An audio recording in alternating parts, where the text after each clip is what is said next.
Hi everybody, it's Alyce-Kay Ruckelshaus, and I'm sorry about the abrupt ending last time. I I'm the only human here now, and so if dogs are barking or something, I'm the one who needs to go and find out what's going on, which is taking me some getting used to because I'm used to Bill being in the kitchen and taking care of it. Oh, that's just a little bit too big to go there. That would have been good. I could make it a little bit smaller. Maybe I can print it smaller. I don't want to cut off Eli. Eli's perfect for that. I could cut around his head. Okay, let's do that. So I also want to try to remember to say when I'm recording this because you're not seeing it the same day that it was recorded. So, because sometimes I record several in one day, but then I post them for different days just so that people don't get overwhelmed with, getting too many notices that I've put something through. Anyway, so it's Friday night, like about 11:15 at night. I've taken my sleeping pills and I'm waiting to be able to fall asleep. Okay, so there's so much I want to tell you. I want to finish what I was saying a little bit earlier, but there's a couple of other things that I thought of. Just like as I'm cutting around this picture, see how white his hair is? As long as I've known him, his hair has been really, really white. I think it used to be black. And, okay, this is really sad. So, I asked the funeral home for some of his hair, and they said that they, would do their best. Anyway, they called back, and all of it is quote unquote dirty, which means there's like blood and who knows what else. So they're not sure if they can get any of it for me. They're going to see if they can clean at least enough for a lock of hair, which I think is absolutely heroic on their parts. They weren't able to promise that they would be able to get it clean enough, but they have several things that they can try, and so they're going to do that. And, and that's just another aspect of this whole thing. It's like those simple things, like, I loved his hair. It's so beautiful because it's so white. Look at that. And it's thick and it's really, really soft. And it's so cute because kids always think he's Santa Claus. It's so funny. I think I told about that already. I'm pretty sure. If I didn't, then somebody write down in the comments so that I remember to tell you about it because it's pretty funny. Anyway, there's just so many different places that I'm sharing that I'm not sure, who I've shared what with. Anyway, I really am hoping that I can get some of his hair. So if you guys can be praying, please. And then, a wife runs her hands through her husband's hair. That's just, that's part of it. And I just really want some of his hair. I did find his hairbrush, and there's a few hairs in it, so I'm not sure if I can do something with that. But you guys, I cannot even explain to you the sense of loss that you have not ever being able to touch him again. It's just, we did really hug tight before he left. We always do. And I think I always kind of have that sense of there's always a possibility that this might be the end. It's like, I don't know. This particular time, I think I felt it more than usual. And I can't really say that it was a premonition. It was more like, or even that God was telling me. I can't really say that. I think that it was more like, statistically, because I was always telling him this, statistically, you've driven up there so many times, that it's like statistically you're going to either get into an accident one of these times or you're going to get a ticket or something. And, it's just, is it really worth it just to go up and get a table and chairs and a refrigerator, and a bed? It's like, there were other people who would come down and visit us and they could bring it with them or something, but he really, really wanted to go up there. And Bill's the kind of person that he gets something in his head and that's it. It's like, you're not going to convince him otherwise. And there's, in certain ways, I love that about him. But obviously for this reason I'm not happy with him about that, but it is what it is. Men don't listen to their wives. They should, but they don't. A lot of times we know, guys, because there's just like something that we can't even put into words, but it's like we take in information in a different way and not necessarily through our minds. And so there's just, you guys need to learn to listen. What can I say? Anyway, like I said before, it was his time, and I have to trust God in that. Because God saves us from our, whatever. I don't want to say he was being foolish, but God saves us even from our foolishness. He saves us from whatever mistakes that we make. He does that a lot of the time. And so he could have done that, and he chose not to.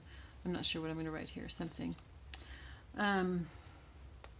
So what I was saying earlier about, when God teaches you something, okay, think of it like a class, okay?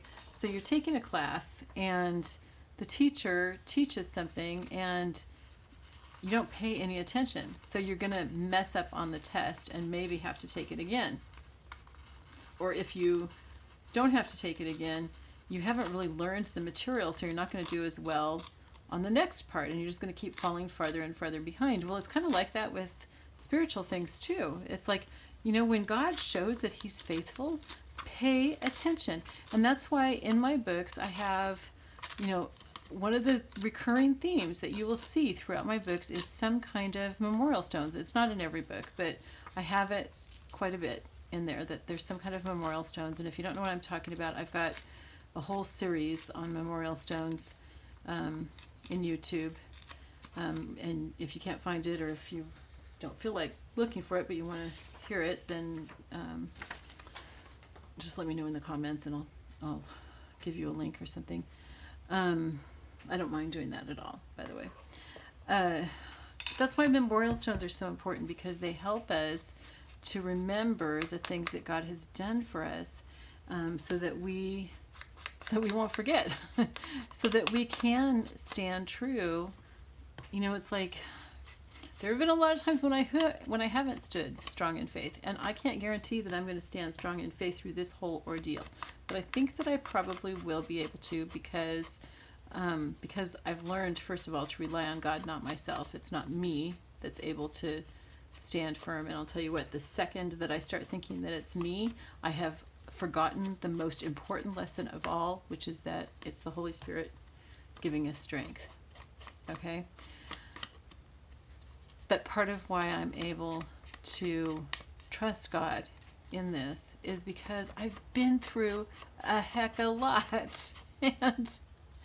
And so God's taught me a lot through those things, and I've paid attention, mainly because of that lesson that I was telling you about in the last one from Bruce Wilkinson, where he talked about that. If I hadn't heard that, I'm not sure that I would have paid as much attention to the lessons that were coming across my life.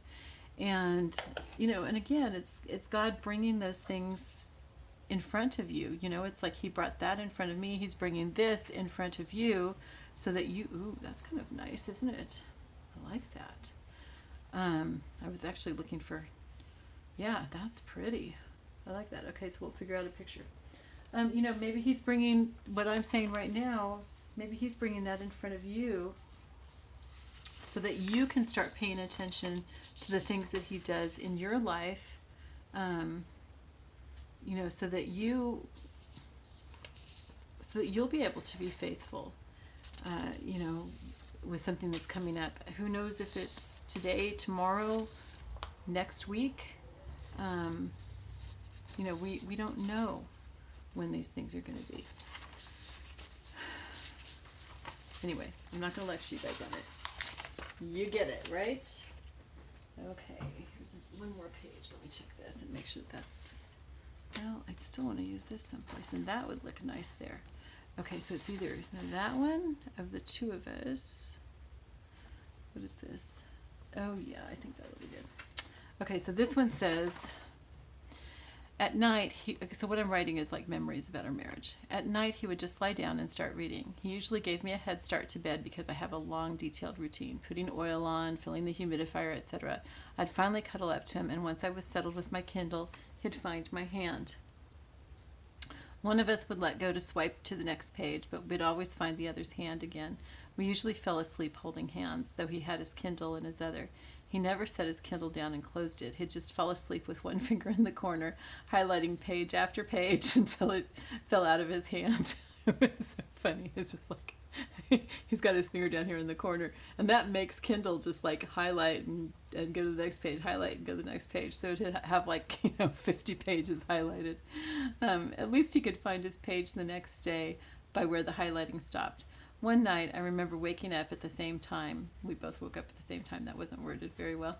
He lifted his Kindle back up and lay there staring at it until he fell back to sleep. He never even turned it on.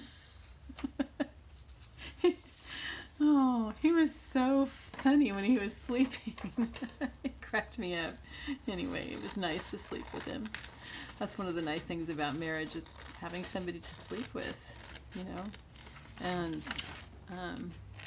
just having someone else to touch in the middle of the night. And I'd roll over and he'd put his arm around me, or or I'd roll over towards him and I'd put my arm around him, whatever.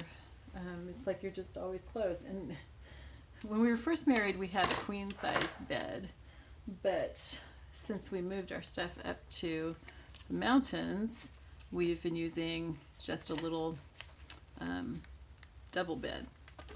So we've been really, really close. And a little crowded, but it's been okay. We don't mind being close. And now I really, really miss him being close. You just get used to having that contact with somebody all the time. And now I have nobody here. I mean, I'm completely by myself, and I have no one, no one to hold my hand or to touch me or anything. And I'm not saying that like, woe is me. Well, I kind of am, because woe is me. But I'm not saying that for you to feel sorry for me. I'm just saying it because it's how it is. It's just part of it, and it's part of it that makes it really hard. So I'm cheap. I use scratch paper to print on. Sorry. I was fixing my printer. It's like all these things that now I have to do for myself. And I'm not saying that to complain. I'm saying that to let you know this is one of the things that someone who has someone die like this has to deal with. And specifically a wife. It's like a husband has to deal with it too, but it's just in a different way. And, so it's one of those things that you might not think about as someone who's outside. You might not think about the fact that now this person has no one touching them, and I would really, gosh, like if I, went to church or something and people just reached out and touched my arm, that would mean so much to me. Just because, you just don't have that touch anymore. And so, I'd really like to ask you guys to think about, the widows in your church, the widowers in your church, and just putting your hand on their arm, holding their hand when you're talking to them, looking into their eyes when you're talking to them. I'm not talking about anything romantic. I'm just talking about that human contact that we all need. And when you have somebody die, you really, really miss it.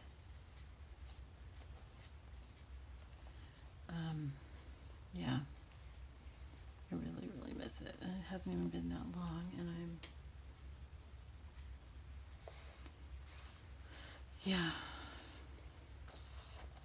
what can I say? My house is quiet. Well, I have 5 animals in the house, so it's not completely quiet. But, there's no human voices. I'm talking to him. I'm not sure if he hears me or not. definitely doesn't answer. Um,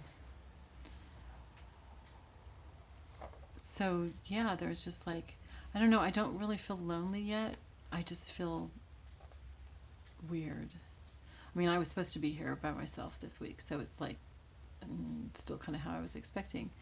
But I feel weird knowing that he's not going to be back. And it's kind of weird, I didn't think about it until right now, but other times when he's been gone for a week, I don't think that I mean, every once in a while I accidentally, like think that he's in the kitchen or something, but not to the extent that I have this week. He was supposed to be gone all week, and yet I keep expecting him to be in the kitchen. That's usually where he hangs out. He likes to hang out in the kitchen, and I hang out back here in the back room, and we spend a lot of time together, tons and tons of time together. And when we're separate in different parts of the room, we're like constantly texting each other, and coming in and checking on each other and stuff. But this is where I work, and that's where he works. And this is where the temperature's right for me, and that's where the temperature's right for him. So, yeah, I don't know why this week I've called him, I've sent messages to him, I've walked into the kitchen to talk to him, to ask him a simple question: where is such and such, or where would I get such and such, or what do you think about this, or just really simple things. And he's not there to do that anymore, and they're not momentous enough to call somebody about. I'm just like, I'm not going to call somebody and say, do you think I should get the trash bags from Amazon instead of Walmart this time? I'm not going to call anybody and ask him that. But, those are the kinds of things that we would have talked about, or like we do a crossword puzzle every day. And we do that at my insistence. He doesn't really like it, but I shouldn't say we do that. We did that at my insistence, because that's supposed to be good for your brain. And I want to protect us from Alzheimer's. So we were doing a crossword puzzle every day. Do I want to do that by myself? Probably not.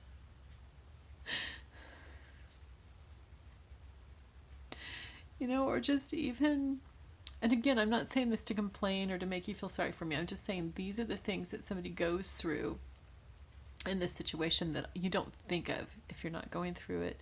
I mean, why would you think of it? I've never thought of it when, somebody else is going through it. So I'm just trying to give you some insights into that. But it's like, the simple little everyday things. Like, I realized yesterday, once a month, he puts the flea and tick treatment on the animals, and he gives them something else too. I think maybe it's heartworm medicine. I'm not sure. I don't know where that is. I don't know if I'm supposed to order it or get it from the vet. I don't know what day he gives it to them. I don't know how much. I don't know how he gives it to them. It's like, that may sound like it's just some stupid little thing, but it's just like all these things add up. And then just the sense that it's me. Everything's down to me now. I have to take care of everything. And I'm so overwhelmed normally. How am I going to add all that onto it? And I don't mean that in a whiny, complainy way. I'm just saying to give you some insight into what it's like. It's like, I don't know how I'm going to do it all. And I have to figure that out. I have to figure out a new routine. I have to first of all figure out what all there is to do, because I don't know. Right now I have to find somebody to mow our lawn. And yeah, there's just a lot of things, and a lot of them are just little things, but they just add up something horrible, horrible, horrible. So anyway, that's just a little bit of insight, but I don't want to end on that note. When I start feeling sorry for myself, I remember, first of all, that a lot of women have been through this. I am not the first one to go through it. And some of them have been through much worse. I don't have children at home. Oh my goodness. I cannot even imagine how hard it would be for a woman to be widowed and have children at home still. That would be, oh my word, I just can't even imagine it. How on earth do you do that? I've got animals. That's a little bit easier, believe me. So I remember that. I remember that others have gone through it and they have survived and thrived even. And, and then most importantly is that God has always, always taken care of me. Always. Without a doubt. So he's going to take care of me in this too. And I don't know what that's going to look like. And at some point I need to become kind of excited about it and look forward to what God's going to do. I'm not quite there yet, and that's okay. But I need to look with anticipation, because I think that's part of faith. I don't mean fake it or anything like that, but I mean part of faith is that knowing that God has something good for me, and that he has his best for me. And I have no clue what that is. I mean, there's lots of possibilities of what I could do, and lots of possibilities of where I could go, or, what I could be, or whatever. And I want to wait and see what God wants me to do. And I want to see what God's plan is, and I want to make God proud, and I want to make Bill proud. Anyway, I hope that kind of gives you some insight into, what it's like for somebody, specifically women. I think, I don't know if it's like this for men or if it's a whole different dynamic, and it's probably not exactly like this for most women, but as I've discussed how I'm feeling with a few other women who have been through this, they're all like, oh yeah, I remember that, and you're going to make it through and stuff. And that really helps too, is having other people who have been through it kind of in my arsenal here, so that I can keep checking in with them and going, did you scream? Because that really freaked me out that I did that. Really freaked me out.